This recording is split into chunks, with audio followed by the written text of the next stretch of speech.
लोगों को लगता है कि रनिंग करने के लिए बस उठो, जूते पहनो और दौड़ पड़ो। अक्सर लोग इसी तरह से रनिंग करते हैं और कुछ समय के बाद उनके लिए तकलीफ पैदा होने लग जाती है। इसकी वजह रनिंग करने के सही तरीके के बारे में जानकारी न होना होता है। दरअसल रनिंग करना एक साइंस है। जिस तरह क्रिकेट में टेक्निक अच्छी होने पर बल्लेबाज बिना दिक्कत के लंबी लंबी पारियां खेल सकता है, उसी तरह सही तरीके से की गई रनिंग की वजह से आप लंबा दौड़ सकते हैं, जिससे स्टेमिना भी बढ़ेगा। स्टेमिना जितना ज्यादा होगा उतनी ही देर तक दौड़ने के चांस रहेंगे। सो आज की इस वीडियो में मैं आपको रनिंग की टेक्निक और स्टेमिना बढ़ाने के बारे में बताऊंगा। तो चलिए शुरू करते हैं।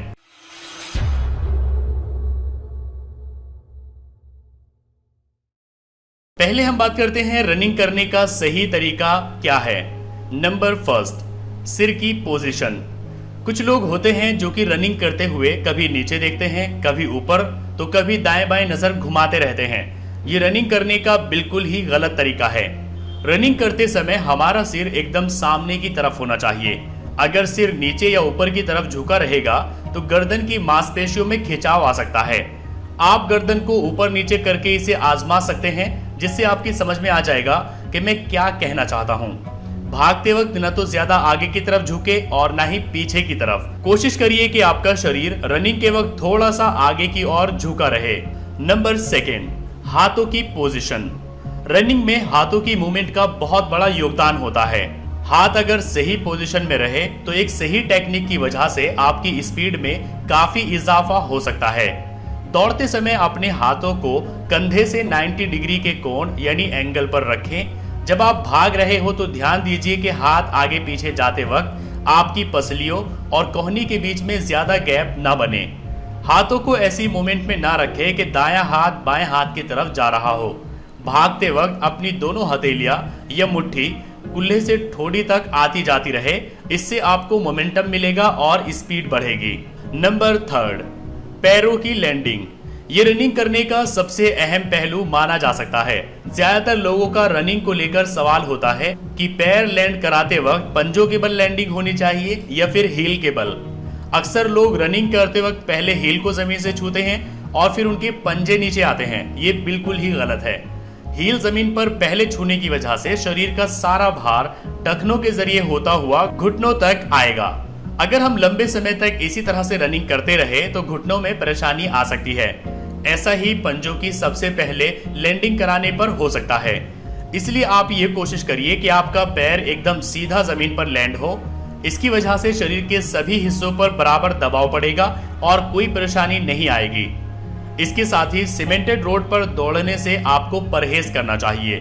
अब बात आती है पानी पीने और सांस लेने की। दौड़ने से 5-10 मिनट पहले आप थोड़ा पानी अपने हिसाब से पी सकते हैं, लेकिन आपको दौड़ने से पहले ज्यादा पानी नहीं पीना चाहिए। अगर आप ज्यादा पानी पीते हैं तो आपको दौड़ते समय पेट में दर्द हो सकता है। इसके साथ ही आप दिन भर भरपूर पानी पीजिए, क्योंकि दौड़ते समय शरीर में काफी सारा पानी पसीने के रूप में बह जाता है। रही बात सांस लेने की, तो कई लोग पूछते हैं कि क्या दौड़ते समय मुंह से सांस लेना चाहिए या नहीं। तो मैं आपको बता दूं कि दौड़ते समय कभी भी मुंह से सांस नहीं लेना चाहिए। दौड़ते समय आपको लंबी और गहरी सांस लेनी चाहिए। इससे आप जल्दी नहीं थकेंगे और आप लंबी दूरी तक तेज दौड़ पाएंगे और इससे आपका स्टेमिना भी बढ़ेगा। चलिए हम बात करते हैं रनिंग स्टेमिना बढ़ाने के बारे में। नंबर फर्स्ट, कंटिन्यूटी रखें। कोई भी चीज 2-4 दिनों तक करने से एकदम परफेक्ट नहीं हो जाती। किसी भी चीज में परफेक्शन हासिल करने के लिए उसे लंबे समय तक करना पड़ता है। यही बात रनिंग पर भी लागू होती है। अगर आप स्पीड स्टेमिना बढ़ाना चाहते हैं तो हफ्ते में कम से कम 5 दिन रनिंग जरूर करिए। इस वजह से शरीर की सभी मसल्स एक्टिव रहेगी। रोजाना रनिंग करने से पहले थोड़ी सी स्ट्रेचिंग करिए, ताकि भागने से पहले शरीर की सोई हुई मांसपेशियां पूरी तरह से खुल जाए। नंबर सेकेंड, हर दिन कुछ एक्स्ट्रा दौड़िए। मान लीजिए कि आप आज से ही रनिंग स्टार्ट कर रहे हैं, तो पहले करीब हफ्ते 10 दिन आप नॉर्मल दूरी को तय करिए, लेकिन जैसे जैसे आपका शरीर खुलता जाएगा रोजाना रनिंग में थोड़ा समय आप बढ़ाते जाइए। अगर आप शुरुआत में 10 मिनट रनिंग करते हैं तो आप कोशिश करिए कि हर दिन के साथ 1-8 मिनट का इजाफा करते रहिए। इससे यकीनन आपका स्टेमिना बढ़ेगा। नंबर थर्ड, पैदल चले। वॉक करने से भी स्टेमिना बढ़ाया जा सकता है। आपने लोगों को पार्कों में घूमते और टहलते देखा होगा। ज्यादातर लोग एक ही रफ्तार से चलते रहते हैं, लेकिन इससे शरीर को ज्यादा फायदा नहीं होता है। अगर शरीर पर इफेक्ट और स्टेमिना बढ़ते हुए देखना चाहते हैं तो हर चक्कर के साथ आप स्पीड को बढ़ाइए। मान लीजिए कि जिस पार्क में आप जा रहे हैं उसका एक राउंड आप 4 मिनट में पूरा करते हैं, तो अगले राउंड में आपकी कोशिश होनी चाहिए कि वही चक्कर आप 3 मिनट 55 सेकंड में पूरा करें। फिर अगले चक्कर में कुछ और सेकंड कम करिए। अगर आप रोजाना यही तरीका अपनाएंगे तो आपका स्टेमिना जरूर बढ़ेगा। नंबर 4, आराम और खाना। हफ्ते के 7 दिन रनिंग करना ठीक नहीं होता। शरीर को रिकवर होने के लिए समय देना चाहिए।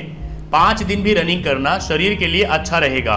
रनिंग करते हुए आपके पूरे शरीर का वर्कआउट होता है और मसल्स को रिकवर करने के लिए अच्छे हेल्दी खाने की जरूरत भी होती है। इसलिए आप पौष्टिक खाना खाइए ताकि इससे आपके शरीर को फायदा पहुंचे। नंबर 5, अपनी लिमिट को पुश करिए। जब तक आप अपने कंफर्ट जोन से बाहर नहीं निकलेंगे तब तक मनचाहा रिजल्ट आप हासिल नहीं कर सकेंगे। नॉर्मल रनिंग के बाद कुछ 1000 मीटर के लिए तेज भागिए और जब तक भागिए जब तक कि सांस ऊपर न चढ़ जाए। खुद को आप जितना पुश करेंगे उतने ही अच्छे रिजल्ट्स आएंगे। इसके अलावा आपको संयम बना के रखना होगा। सो आई होप कि अब आप समझ गए होंगे कि रनिंग करने का सही तरीका क्या है और आप अपना रनिंग स्टेमिना कैसे बढ़ा सकते हैं। अगर आपको वीडियो पसंद आया है तो लाइक करिए, अपने फ्रेंड्स के साथ शेयर करिए और अगर आपके मन में कोई कंफ्यूजन है तो आप नीचे कमेंट करके पूछ सकते हैं।